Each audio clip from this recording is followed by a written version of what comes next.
이번 한 주 별탈 없으셨죠? 실은 별탈이 없을 수가 없어요. 저희 삶은요. 너무 힘들고 그렇죠. 그리고 어려운 일들이 늘 발생합니다. 오늘 말씀의 제목은 폭풍을 넘어입니다. 왜 그러냐면요. 제가 이렇게 있어 보니까 늘 힘든 일들이 항상 있더라고요. 근데 목회라는 것 자체도 너무 힘이 들 때가 있습니다. 근데 이번 주에 책을 읽었는데 무슨 책이 나오냐면 이 목회자가 쓴 책이었어요. 근데 어떤 책이냐면 미국의 목사가 목사는 외롭다 이런 내용의 책이었어요. 근데 그 책을 쭉 읽으면서 공감가는 부분들이 많이 있었어요. 왜냐하면 목회자가 외로운 직업 중에 이유가 뭐냐면 첫 번째는 실은 목사라는 직업을 이해해 줄 만한 사람이 많지가 않아요. 그래서 실은 목회자가 이 이야기를 꺼내기도 어렵고 듣는 것들로 이렇게 이해해 주는 사람도 많이 없기 때문에 외롭습니다. 그런데 그러던 중에 올해 새해에 실은 제 목회자 선배가 실은 저한테 문자를 보냈어요. 근데 그 내용이 지금 생각해 보니까 외로웠고 힘들었다는 내용이었다는 걸 이제 다시 보니까 오늘 제가 다시 깨닫게 되었습니다. 그 선배가 실은 저에게 이런 성경절을 저에게 보냈어요. 한번 같이 한번 읽어볼까요? 이사야서 40장 29절에서 32절에 있는 말씀입니다. 같이 읽겠습니다. 피곤한 자에게는 시작. 피곤한 자에게는 능력을 주시며 무능한 자에게는 힘을 더하시나니 소년이라도 피곤하며 곤비하며 장정이라도 넘어지며 쓰러지되 오직 여호와를 앙망하는 자는 새 힘을 얻으리니 독수리가 날개치며 올라간 같을 것이요 다른 박질하여도 곤비하지 아니하겠고 걸어가도 곧 피곤하지 아니하리로다. 네, 저에게 이 문자를 새해 보냈어요. 근데 제가 답장을 못했어요. 근데 지금 보니까 그런 뜻이었던 거를 알고 다시 연락을 했죠. 그래서 서로 위로하고 또 기도했습니다. 우리는요 위로가 필요하고 그런 하나님의 도움이 필요합니다. 그것에 대해서 이제 좀 더 구체적으로 좀 이따 나누겠습니다. 제임스 화이트 목사가요, 실은 그가 이제 죽기 전에요 이런 후회를 했어요. 어떤 후회를 했는지 한번 보도록 하겠습니다. 다른 사람들이 시작. 다른 사람들이 내게 불리하게 말하고 행동하는 것을 개념치 않고 나의 모든 고민을 주님께 맡겼었더라면 나는 더욱 편안과 기쁨을 누렸을 것입니다. 나는 우선 스스로 조심하여 나의 말과 행동으로 인해 아무도 상심하지 않게 하고 나의 형제들의 앞길이 평탄하게 되도록 돕고자 힘쓰겠습니다. 나는 다른 사람들이 내게 잘못한 일들을 한탄하지 않으렵니다. 나는 사람들에게 너무나 기대를 걸어왔습니다. 나는 하나님과 그분의 사업을 사랑하며 나의 형제들도 사랑합니다. 이 재림교회 초대 때 정말 헌신했던 제임스 화이트 목사입니다. 그런데 후회를 해요. 좀 정리하면 이렇습니다. 사람에게 기대기보다는 누구께 더 기댈 걸, 하나님을 더 기댈 걸. 그게 참 후회스럽습니다. 라고 얘기해요. 실은요 우리는요 이 절망에 빠지고 연약해지고 외로울 때 실은 선택의 고민에 빠집니다. 눈에 보이는 아니면 내가 사람을 의지할 것인가 아니면 하나님을 찾을 것인가. 제가 이번 주에 읽었던 책 중에 정말 이게 마음에 와닿으면서 읽었던 한 책이 있었어요. 그게 뭐냐면 구약 성서 탐구라는 실은 여러분들에게는 어쩌면 재미없을 수 있는 실은 성경 신학 과목 중에 하나입니다. 이 고고학과 성경에 있었던 그때 당시 있는 유물들과 성경을 같이 대조하면서 그것을 더욱더 이해를 돕는 책입니다. 그 책 중에 제가 읽었었던 책 중에 한 내용이 이것이었어요. 이스라엘 백성들이요 가나안 땅에 왔을 때, 하나님이 베풀어 주신 땅에 왔을 때 실은 계약서를 씁니다. 그 계약서가 무엇이냐면 이제 언약을 지키라는 것입니다. 그 중에 있는 대표적인, 그리고 예수님께서 이 율법사하고 대화했던 어떻게 구원을 받느냐 하는 내용의 핵심에 대한 내용이 이 신명기서 6장 5절에 있는 말씀입니다. 우리 같이 한번 읽어보겠습니다. 같이 읽겠습니다. 시작. 너는 마음을 다하고 뜻을 다하고 힘을 다하여 내 하나님 여호와를 사랑하라. 어떻게 하라고요? 마음을 다하고 뜻을 다하고 힘을 다하여. 이 말씀 다시 말하면 한번 하나님 믿을 거면은 못하게 믿어라는 거예요. 마음과 정신과 모든 것을 다해서 하나님을 믿어보라는 것입니다. 그냥 믿는 게 아니라 제대로 믿으라는 것입니다. 그게 언약의 중요한 과정이었어요. 그리고 나서 무엇이 또 있냐면 내 이웃을 내 몸과 같이 사랑하라. 그래서 이 율법사가 뭐라고 했어요? 하나님을 사랑하고 내 이웃을 사랑하라는 것입니다 라고 했을 때 맞다, 예수님이 그러면 구원을 얻으리라 이렇게 말씀하셨어요. 이게 이 구약에 있는 아주 계약서 중에 중요한 이야기입니다. 그런데 이제 이 이스라엘 백성들이요, 이 가나안 땅에 갔는데요, 눈이 돌아가기 시작합니다. 여러분, 이스라엘 사람들이 처음에 이 어떻게 살았냐면 참 별 볼품 없이 살았어요. 실은 이제 고대 역사에서 재미난 게 뭐냐면, 여러분, 로마가 강한 나라 같습니까? 그리스가 강한 나라 같습니까? 로마가 강한 나라 같죠. 근데요, 제가 이게 고고학책을 읽으면서 놀란 게 있어요. 네, 이제 그 얘기하려고 그래요. 힘이 강한 것 같지만요, 문화가 더 강합니다. 로마가 이긴 것 같지만 그들은 그리스의 문화에 다 취해 있었어요. 예술, 문화, 언어. 로마가요, 그리스 문화 빼면 다 시체예요. 근데 오늘날 세상도 어떻습니까? 아무리 우리가 힘 얘기하지만 우리가 지금 뭐에 심취해 있습니까? 어제 실은 이번 주에 실은 청년 이 요린분을 만났어요. 얘기하다가 무슨 얘기했냐면 넷플릭스에 대해서 얘기했어요. 실은 전 넷플릭스 잘 안 보거든요. 모르거든요. 그래서 넷플릭스를 얘기했는데 젊은 사람들은 넷플릭스 하면은 다 넷플릭스 하면 다 안 돼요. 왜 그러냐면 이제 여러분도 혹시 모르니까 그냥 잠깐 설명하면 넷플릭스가 드라마도 보여주고 영화도 만들고 막 그러는 데인데 사람들이 그걸 보면서 즐겨요, 삶을요. 오늘날 우리가 힘인 것 같지만은 문화가 사상과 시대를 지배하고 있습니다. 가나안이 그랬어요. 이스라엘 사람들은요, 히브리 사람들 재미없는 삶을 살았어요. 막 수염 기르고 옷도 누더기 같은 옷 입고 양떼나 치고 냄새만 나고 그러는데 이제 땅을 받고 농경지를 딱 가니까 그 안에 누가 있었어요? 가나안 사람들이 있었죠. 하나님이 가나안 사람들한테 뭐랬냐? 다 죽이라고 그랬어요. 멸절하라고 그랬어요. 그런데 이렇게 딱 도착하니까 가나안 사람들이 어떻게 살고 있어요? 멋있게 살고 있어요.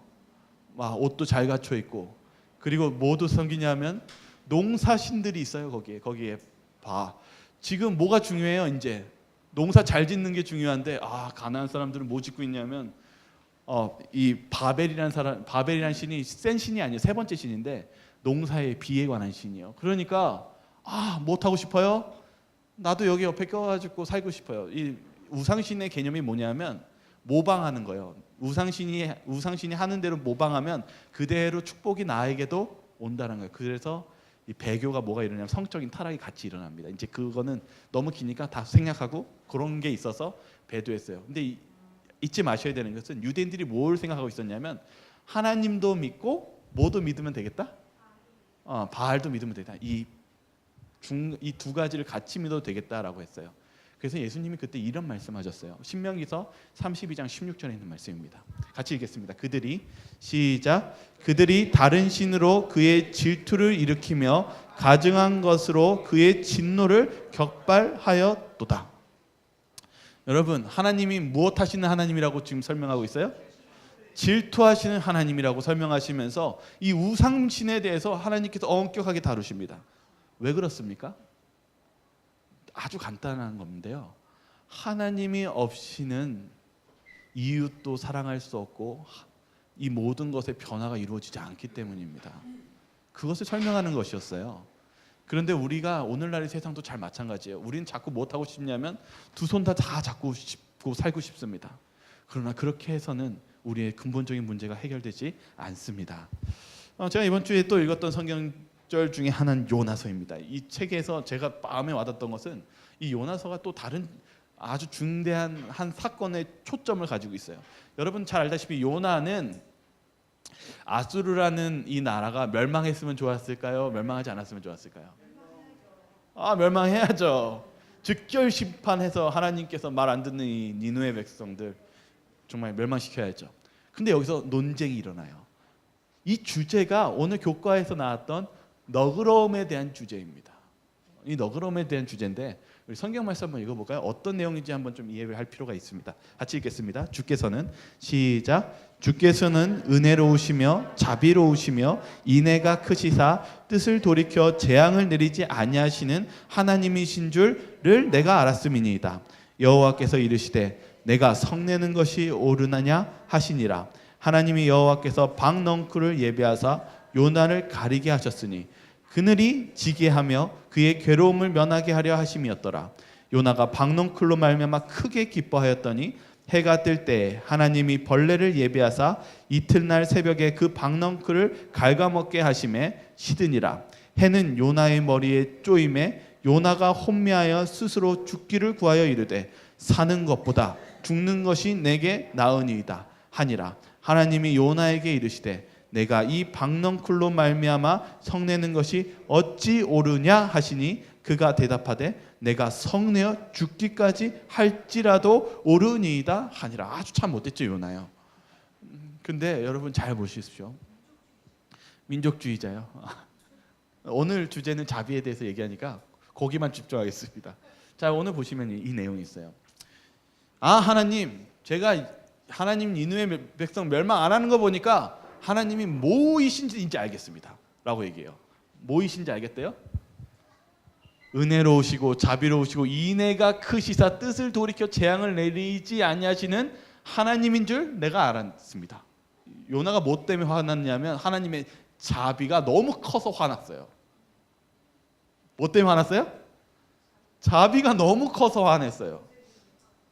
화가 났어요. 왜냐하면 니느웨 백성 진짜 못된 백성이거든요. 역사적으로 진짜 못됐어요. 근데 회개하니까 확 마음을 돌이켜요. 근데 그 사건 때문에 하나님이 뭘 베푸냐면 요나가 거기가 되게 떼양빛이고 힘든 곳이거든요. 근데 뭘 내리셨냐면 박넝쿨을 내리셨어요. 그래서 이 박넝쿨이 그늘져 가지고 그가 시원함을 느껴서 성경은 뭐라고 했냐면 요나가 어떻게 기뻐했대요? 그걸로 말미암아 크게 기뻐했어요. 너무 기쁜 거예요. 너무 행복하고 살 것 같은 거예요. 근데 하나님이 갑자기 바람을 일으켜 뜨거운 바람을 일으켜서 벌레가 다 먹게 해서 어떻게 버렸어요? 시들어 버리게, 다 없어져 버리게 했죠. 그러니까 요나가 한 말이 있었어요. 요나가 하나님, 저 어떻게 해주세요?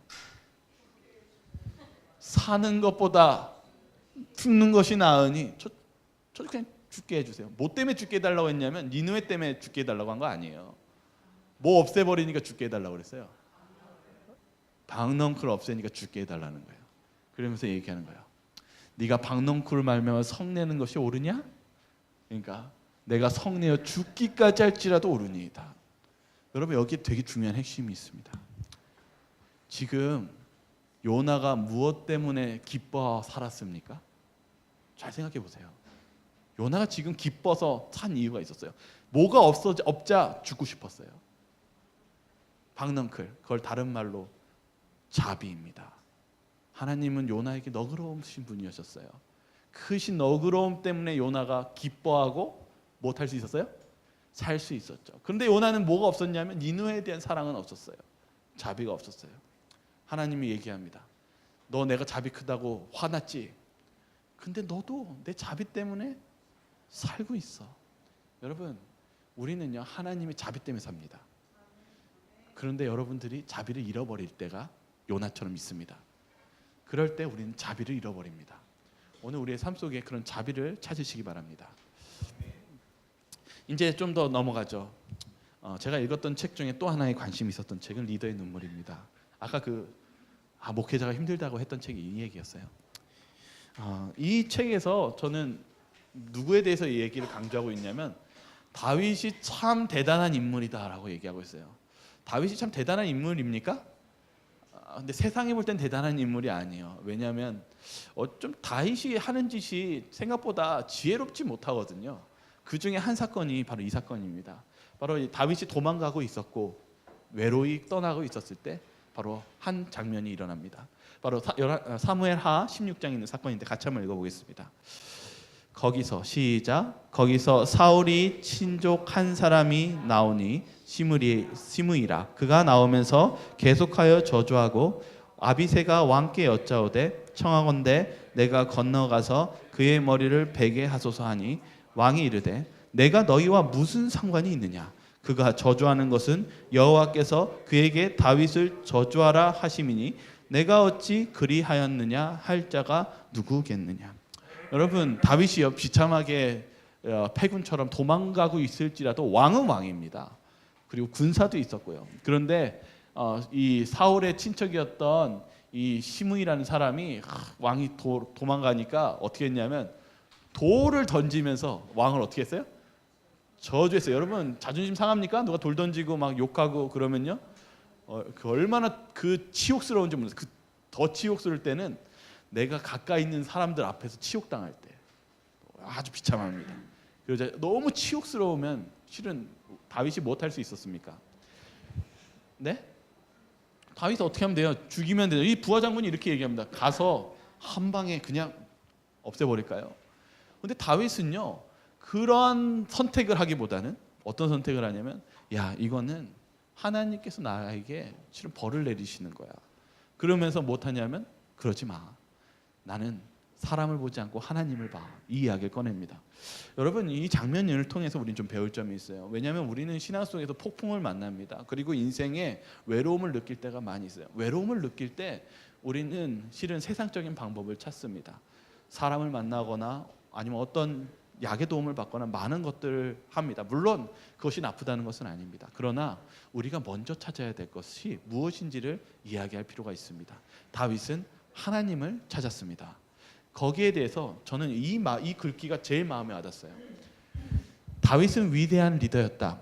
왜 다윗은 방어적인 태도로 체면을 세우는 대신 회개를 선택했을까? 왜 우리도 그래야 할까? 답은 간단하다. 그것이 우리의 영혼을 살리기 때문이다. 다윗이 왜 이 하나님을 선택했어요? 그것은 우리의 영혼을 살리는 유일한 방법이기 때문입니다. 다윗은 그 선택을 했습니다. 저는 잘 모르는 사람인데요. 톰 아놀드라고 미국 사람은 알 것 같아요. 이 코미디언이래요. 근데 코미디언이 책을 썼는데 어떤 책을 썼냐면 내가 왜 어떻게 6년 동안 5파운드를 뺄 수 있었을까? 다이어트 책이 아니에요. 어떤 책이냐면 이 코미디언이 연예계로 살아가니까 다른 사람들을 만족하고 그리고 불행해도 행복한 척 해야 되고 그리고 다른 사람들의 만족을 위해서 뛰어야 되는 그 삶을 통해서 뭐가 파괴돼 버렸냐면 내 영혼이 파괴돼요. 자신의 영혼이 파괴되었어요. 연예인들이 생각보다 뭐가 많아요? 네, 우울증이 많아요. 근데 이것을 보면서 실은 목회자들이 힘들다라는 내용 속에서 참 공감을 많이 갔는데 제가 오늘 아침에 실은 바꿨어요. 왜 그런지 아십니까? 알고 보니까 우리 모두가 그리스도인들이 다 외롭다라는 것을 알게 되었어요.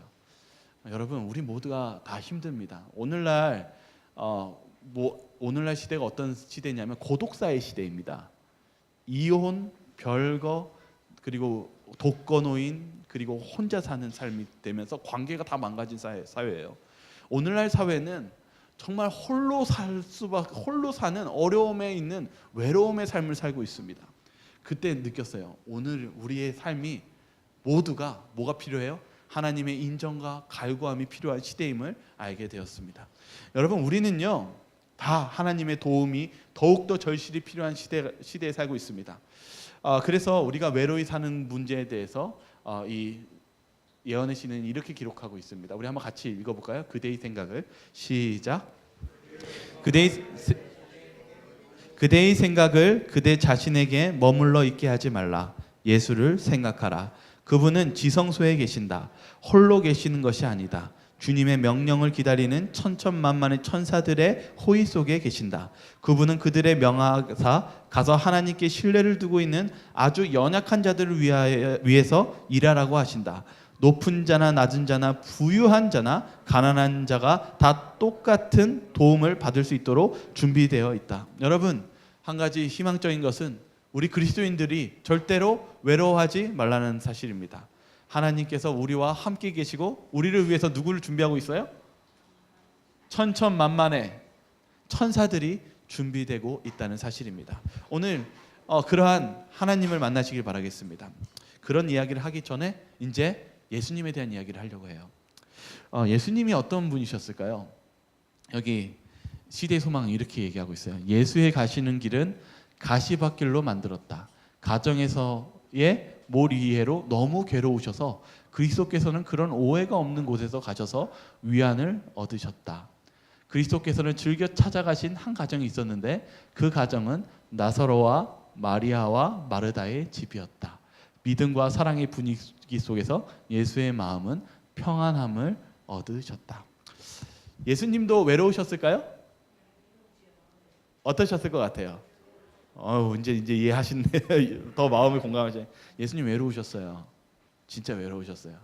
왜 외로우셨을까요? 오늘 이야기하는 것 중에 또 이유가 있어요. 예수님을 이해하는 사람이 많지 않았어요. 여기 하나만 더 읽어볼까요? 예수의 거룩한 사명을 이해하고 인류를 위해서 자신의 짐을 알 수 있는 사람은 세상에 몇 사람도 없었을까요? 한 사람도 없었대요. 예수님 외로웠을까요?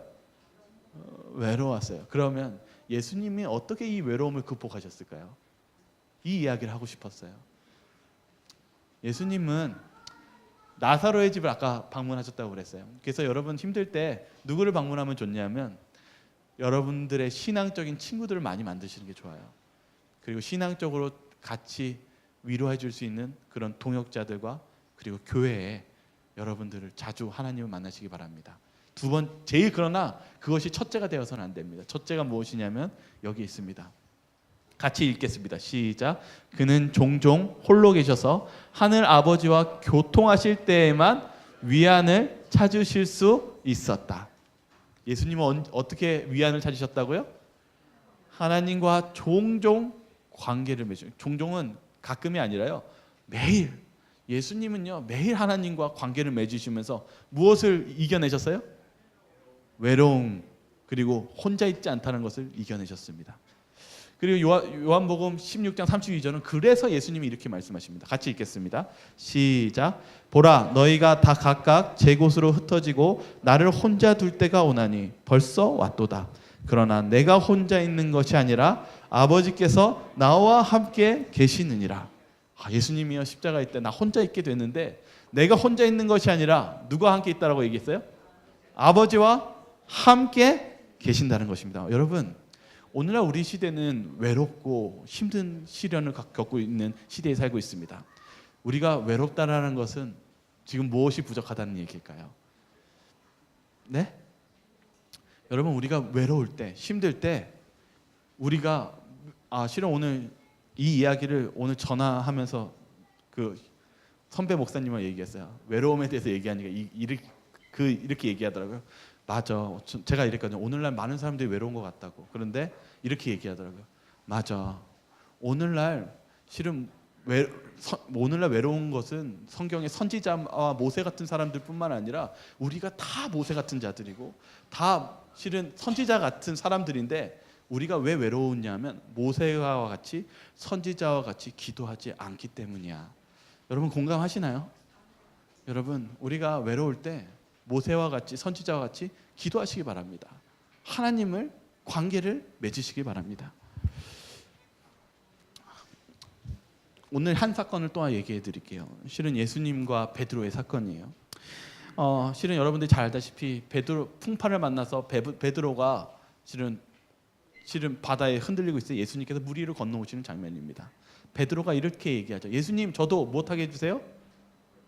물 위로 걷게 해주세요. 그러니까 예수님이 걸어오라고 말씀하십니다. 베드로가 물 위를 어떻게 했어요? 걸었어요. 너무 기뻐합니다. 근데 잘못한 게 있었어요. 이것이 어떤 문제인지 우리 성경을 같이 한번 읽겠습니다.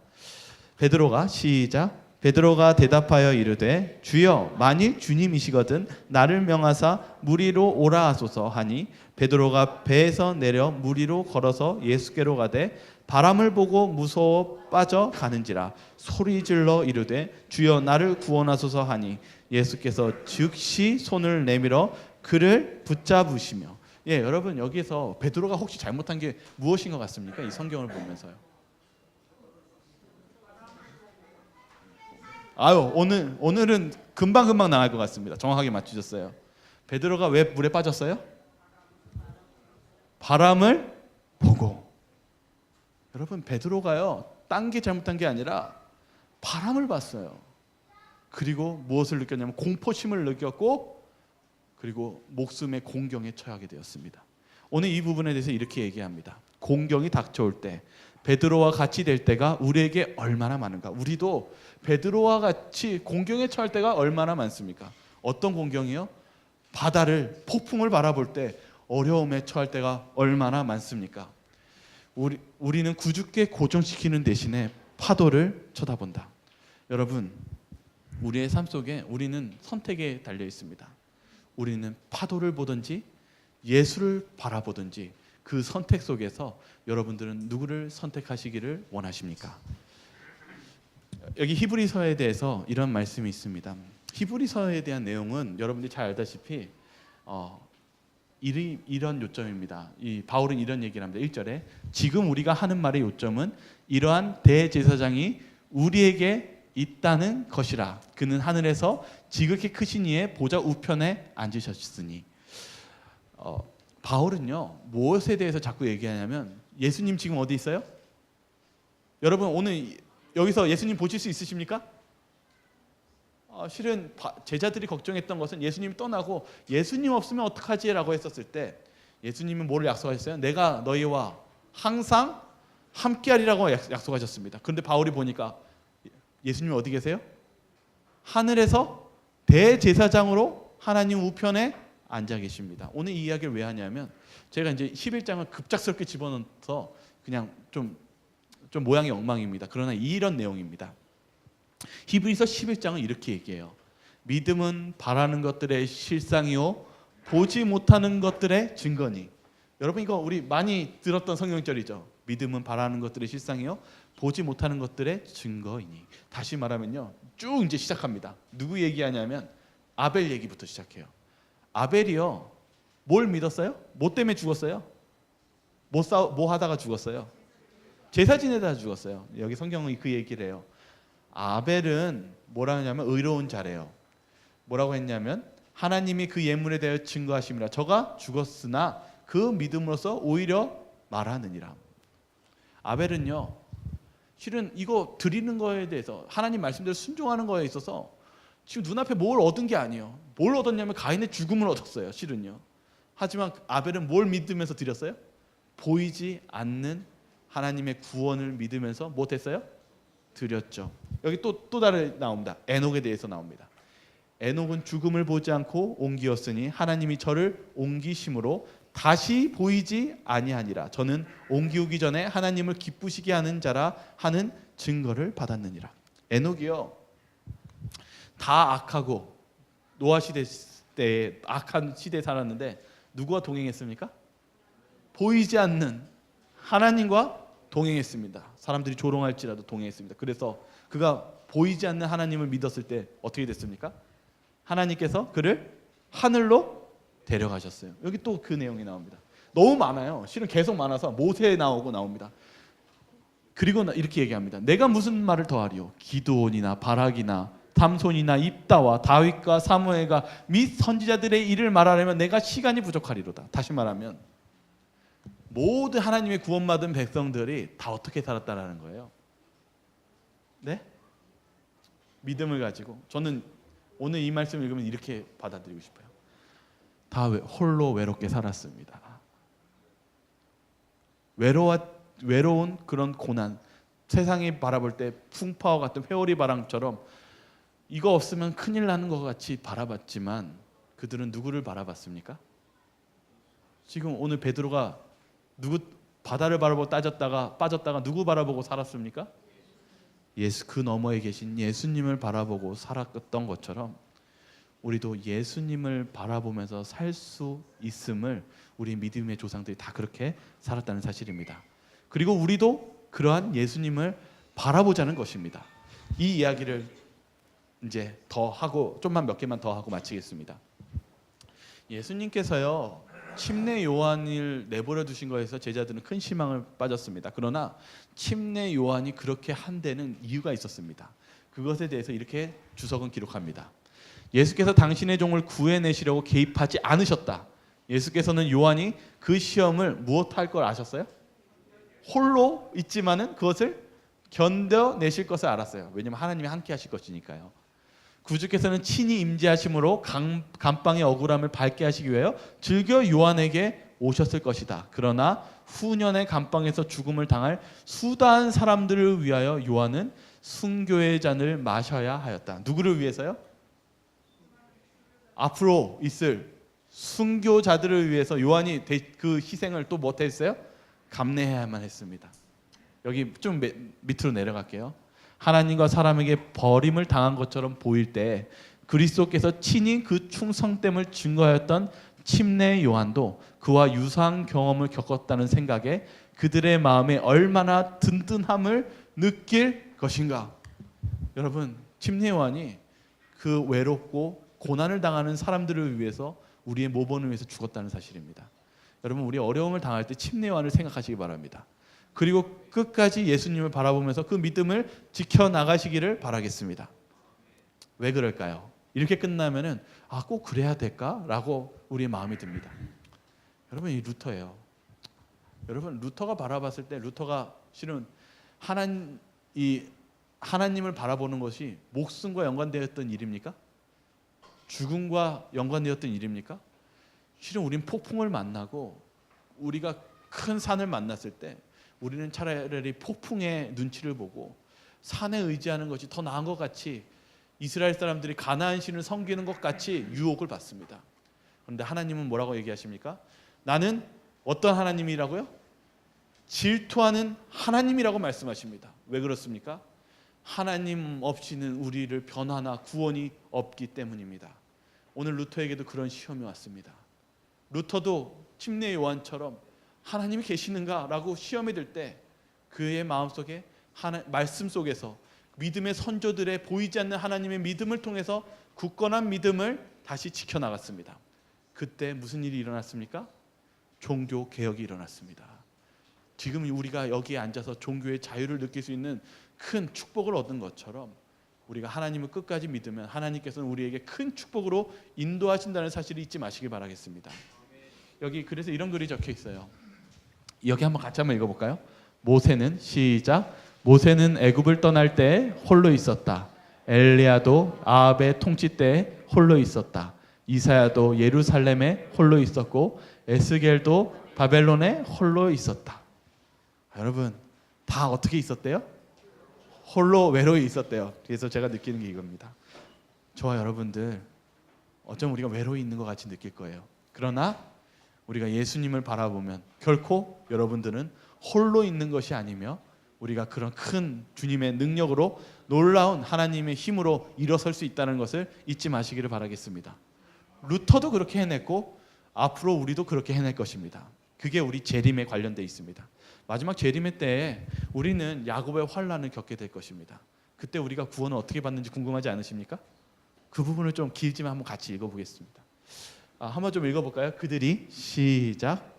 그들이 진지하게 부르짖기 시작한 지 얼마 안 돼서 천사들은 깊은 동정심을 가지고 그들을 구원하러 가고자 했다. 그러나 키 큰 지휘하는 천사가 그들을 막았다. 그는 하나님의 뜻이 아직 이루어지지 않았다. 그들은 그 잔을 마셔야만 한다. 그들은 연단에 연단을 받아야 한다고 말해 주었다.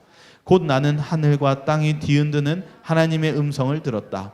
큰 지진이 일어났다. 건물들이 산산조각으로 무너져 버렸다. 그러자 승리의 함성이 음악 소리처럼 크고도 분명하게 들려왔다. 나는 조금 전에 고민 가운데 눌려있던 무리를 바라보았다. 그들은 자유롭게 되었다. 영광스러운 빛이 그들 위에 비치고 있었다. 그때 그들이 얼마나 아름답게 보였는지 모든 걱정과 근심의 흔적은 씻은 듯이 사라지고 각 사람들의 얼굴에는 건강미가 넘쳐 흘렀다. 그들을 둘러싸고 있던 이방인 즉 원수들은 죽은 사람들처럼 거꾸러졌다. 그들은 구원받은 거룩한 자들 위에 비치는 큰 빛을 감당할 수 없었다. 여러분, 우리가 마지막 재림의 때에도 우리가 홀로 있는 것 같은 상황이 온다라고 되어 있습니다. 그럴 때 누구를 바라봐야 되겠습니까? 예수 그리스도를 바라보면서 우리가 주님을 바라보고 그 믿음을 지킨다면 재림의 날 때 주님께서는 우리를 영광스럽게 호련히 변화시켜 주실 것이라는 사실입니다. 오늘은 우리가 그런 우리 인생 속에 홀로 가는 그런 외로움에 닥치는 이야기를 나눴습니다. 그러나 우리는 절대 홀로 있는 것이 아니며 우리는 선택의 기로에 있습니다. 여러분, 우리가 폭풍을 바라보지 마시고 그 폭풍 너머에 계시는 예수 그리스도를 저와 여러분들이 모두 바라보시면서 승리의 생애를 사시길 바라며 오늘 말씀을 마치도록 하겠습니다.